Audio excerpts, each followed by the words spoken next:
Hi hello welcome to post 316. నేను మీ మురళీరపల్లి. మనందరికీ తెలుసు, మన ఎయిర్ ఇండియాకి సంబంధించినటువంటి ఫ్లైట్ ఒకటి కూలిపోవటం జరిగింది సాంకేతిక పరమైనటువంటి లోపాలతోటి.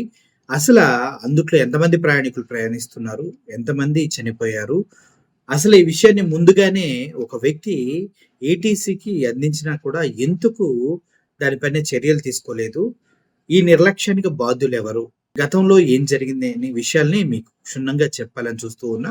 ఈ ఎయిర్ ఇండియా ఫ్లైట్ అనేది ఢిల్లీ నుంచి అహ్మదాబాద్, అహ్మదాబాద్ నుంచి లండన్ వెళ్ళవలసినటువంటి ఫ్లైట్ అన్నమాట. ఈ ఫ్లైట్ లో మొత్తం ప్రయాణిస్తున్న వారిలో భారతీయులు మొత్తం 169 మంది ఉన్నారు. అదేవిధంగా బ్రిటిష్ వారు 53 మంది ఉన్నారు. కెనడియన్ ఒకరున్నారు.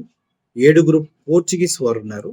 విమాన సిబ్బంది పైలట్స్ అయితే, అదేవిధంగా క్యాబిన్ క్రూ అయితే ఏంటి, అదేవిధంగా వీళ్ళంతా కలిసి ఒక 12 మంది ఉన్నారు. ఓవరాల్‌గా ఈ సిట్యుయేషన్ తలెత్తక ముందే ఒక వ్యక్తి దీన్ని ముందుగానే పసిగట్టి ఏటీసీకి చెప్పడం కూడా జరిగింది.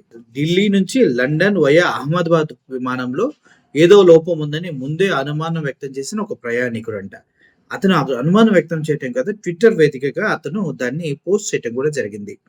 ఎక్స్‌లో కూడా పోస్ట్ చేసిన ప్రయాణికుడు, ఢిల్లీలో బయలుదేరి అహ్మదాబాద్‌లో దిగిన ప్రయాణికుడు, 2 గంటల ముందే లోపం ఉందని ఎయిర్ ఇండియాకి సమాచారం ఇచ్చా ఆకాష్. అయితే ఈ విమానంలో ప్రయాణిస్తున్నటువంటి మొత్తం 242 మంది అందరూ చనిపోయారు. ఎవరూ బ్రతకలేదు. ఇది చాలా బాధాకరమైన విషయం. ఒకరో ఇద్దరో ఉన్న ఏదో విధంగా బ్రతుకుతారు. చిన్నపిల్లలు, పెద్దవాళ్ళు అందరూ కూడా, ఇంక్లూడింగ్ ఫ్లైట్ సిబ్బందితో సహా అందరూ చనిపోవటం చాలా దురదృష్టకరం. దీన్ని మనం మాట్లాడుకుంటున్నప్పుడే బాధ కలుగుతుంది అందరికీ. అందులో ఎంతో మంది బంధువులు ఉన్నారు.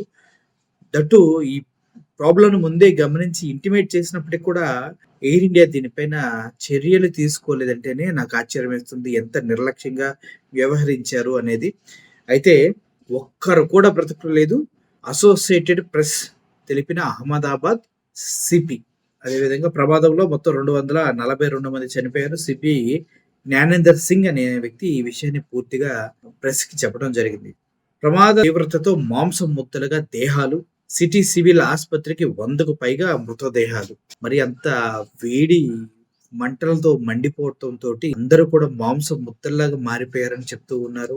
అసలు ఆ మాటలు వింటూనే ఆ విజువల్ కళ్ళ ముందు కనిపిస్తూ ఉంది.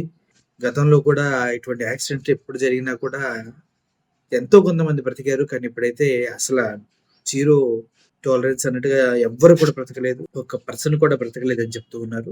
అయితే ఈ విషయంపై సుబ్రహ్మణ్య స్వామి స్పందిస్తూ ఏం చెప్తూ ఉన్నారంటే, 1950లో లాల్ బహదూర్ శాస్త్రి గారుగా ఉన్నప్పుడు ఇలాగే యాక్సిడెంట్ జరిగింది. దానికి ఆయన బాధ్యత తీసుకుంటూ తన పదవికి రాజీనామా చేయటం జరిగింది. అదేవిధంగా ఇప్పుడు అమిత్ షా, మోడీ, అదేవిధంగా ఏవియేషన్‌కి ఉన్నటువంటి నాయుడు, మీ అందరికీ తెలుసు, టీడీపీ ఎంపీ రామ్మోహన్ నాయుడు కూడా దీనికి రిజైన్ చేస్తారా అంటూ సుబ్రహ్మణ్య స్వామి అడగటం జరిగింది. నిజం చెప్పాలంటే ఇంత దారుణానికి కారకులు వీళ్ళే.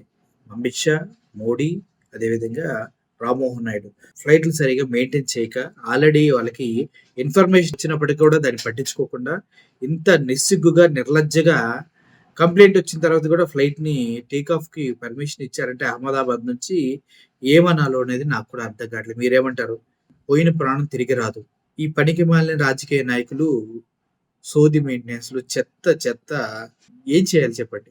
మాంసం ముద్దలుగా మిగిలిపోయారని వింటుంటేనే ప్రాణం గిలగిలలాడిపోతుంది. అందుట్లో మన బంధువులు ఎవరైనా ఉంటే మనం ఎంతగా బాధపడతామో అలాగే ఇప్పుడు కూడా మనం బాధపడాలి.